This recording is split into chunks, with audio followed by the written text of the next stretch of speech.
ចៅក្រមអាមេរិកច្រានចោលសំណុំរឿងរបស់ប្រធានាធិបតីត្រាំប្រឆាំងទៅនឹងអ្នកនយោបាយល្បីឈ្មោះ2នាក់នៅថ្ងៃច័ន្ទចៅក្រមសហព័ន្ធម្នាក់បានច្រានចោលសំណុំរឿងព្រំប្រទានប្រឆាំងទៅនឹងអតីតនាយក FBI គឺលោក James Comey ហើយនិងលោកស្រី Letitia James អគ្គព្រះរាជអាជ្ញានៃទីក្រុងញូវយ៉កចៅក្រមបាននិយាយថាព្រះរាជអាជ្ញាដែលបានចោទប្រកាន់មិនត្រូវបានតែងតាំងដោយស្របច្បាប់ទេដូច្នេះការចោទប្រកាន់មិនអាចបន្តបានទេតុលាការបានសម្រេចបញ្ឈប់សំណុំរឿងព្រំប្រទានប្រឆាំងទៅនឹង James Comey ហើយនិង Letitia James មូលហេតុចម្បងគឺនៅពីក្រោយនៃការបានបញ្ឈប់នេះគឺដោយសារតែព្រះរាជអាជ្ញាដែលបានដាក់ពាក្យបណ្ដឹងនឹងគឺមិនត្រូវបានជ្រើសរើសដោយស្របច្បាប់នោះទេមកពីអញ្ចឹងហើយបានជាចៅក្រមនិយាយថាសំណុំរឿងទាំងនេះមិនអាចបន្តនៅក្នុងតុលាការទៀតនោះទេរឿងនេះគឺខុសពីធម្មតាដោយសារជាទូទៅនៅពេលដែលព្រះរាជអាជ្ញាដាក់ពាក្យបណ្ដឹងហើយសំណុំរឿងដឹងតែបន្តទៅមុខតែម្ដងផ្ទុយពីរឿងមួយនេះចៅក្រម Cameron McGovern Curry បានធ្វើការសម្រេចចិត្តពីរដែលជាឧបសគ្គធំសម្រាប់ក្រសួងយុតិធធម៌សហរដ្ឋអាមេរិកសំណុំរឿងទាំងនេះមានសារៈសំខាន់ពីព្រោះវាត្រូវបានដាក់បន្ទាប់ពីប្រធានាធិបតីត្រាំបានស្នើសុំជាសាធារណៈ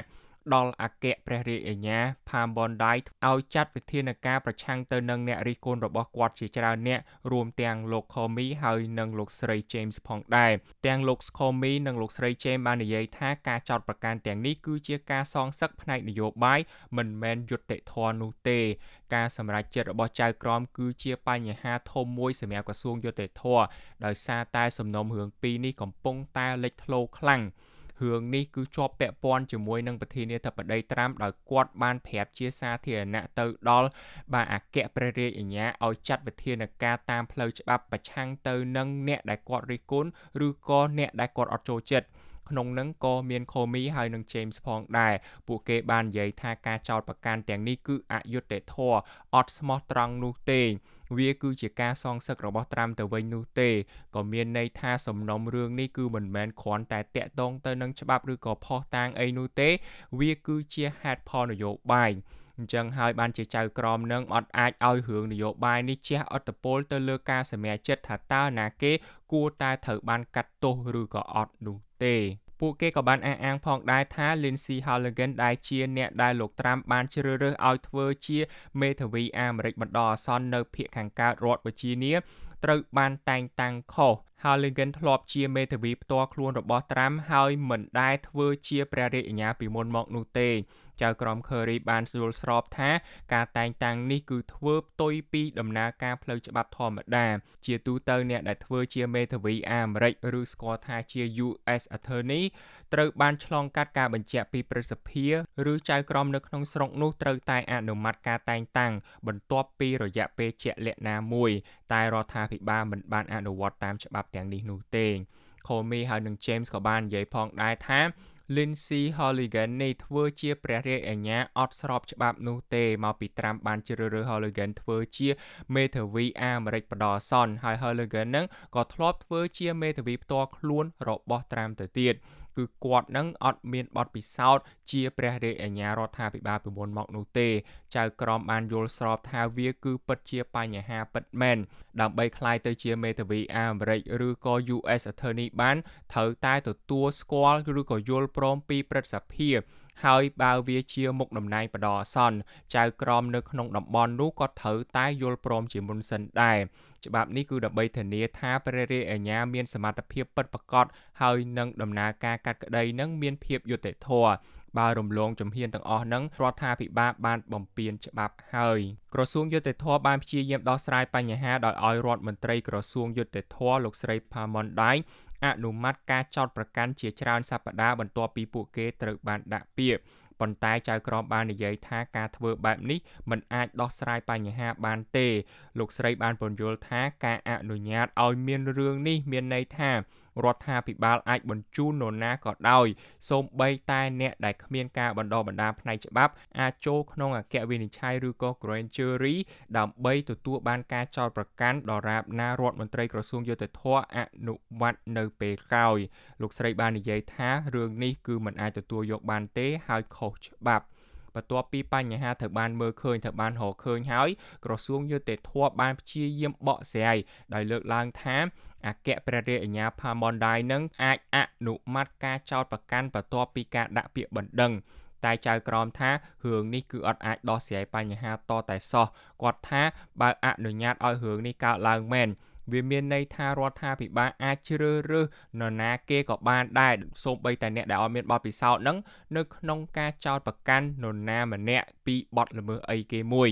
បាទចៅក្រមថា it would mean the government would send any private citizen off the street attorney or not into the grand jury room to secure an indictment so long as the attorney general gives her approval after the fact that cannot be the law grand jury នឹងគឺជាក្រុមប្រជាពលរដ្ឋដែលពិនិត្យទៅមើលភស្តុតាងដើម្បីសម្រេចថាតើនរណាម្នាក់គួរតែត្រូវបានចោទប្រកាន់ពីបទឧក្រិដ្ឋអីគេមួយ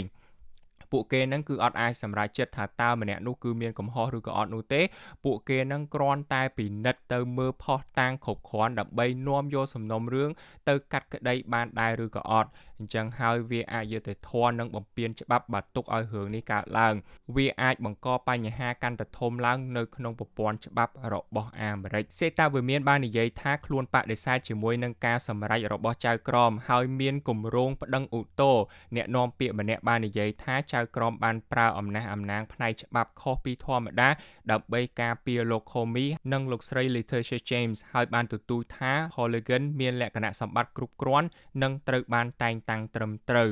សេតវិមានបាននិយាយថាពួកគេអត់យល់ស្របទៅនឹងការសម្រេចរបស់ចៅក្រមនោះទេហើយនឹងប្តឹងបន្តទៅកាន់តុលាការជាន់ខ្ពស់ទៀតពួកគេថាចៅក្រមបានប្រើអំណះអំណាងផ្នែកច្បាប់ដែលអត់ធ្លាប់ប្រើពីមុនមកសេតាវិមានថាលោកស្រី Hooligan ដែលជាព្រះរាជអាជ្ញាដែលត្រូវបានជ្រើសរើសដោយត្រាំមានលក្ខណៈសម្បត្តិគ្រប់គ្រាន់ហើយនឹងត្រូវបានតែងតាំងដោយស្របច្បាប់ពួកគេជឿថាលោកស្រីនឹងមានសិទ្ធិនៅក្នុងការដោះស្រាយសំណុំរឿងទាំងអស់នេះម្ខាងថាព្រះរាជអាជ្ញាត្រូវបានតែងតាំងដោយខុសច្បាប់ម្ខាងទៀតថាលោកស្រីត្រូវបានតែងតាំងដោយស្របច្បាប់ហើយនឹងមានបទពិសោធន៍ការនិយាយនេះគឺខុសគ្នាគឺផ្ទុយគ្នាតែម្ដងរវាងភាគីទាំងពីរលោក Comey បានស្នើសុំឲ្យចៅក្រមលុបចោលសំណុំរឿងទាំងនេះដែលរារាំងរដ្ឋាភិបាលពីការប្តឹងឧទ្ធរណ៍ម្ដងហើយម្ដងទៀតផ្ទុយទៅវិញចៅក្រមបានលុបចោលសំណុំរឿងទាំងនេះដោយគ្មាន prejudice មានន័យថាក្រសួងយុតិធម៌អាចព្យាយាមប្តឹងម្ដងទៀតទោះបីជាយ៉ាងណាក៏ដោយអ្នកជំនាញផ្នែកច្បាប់បាននិយាយថា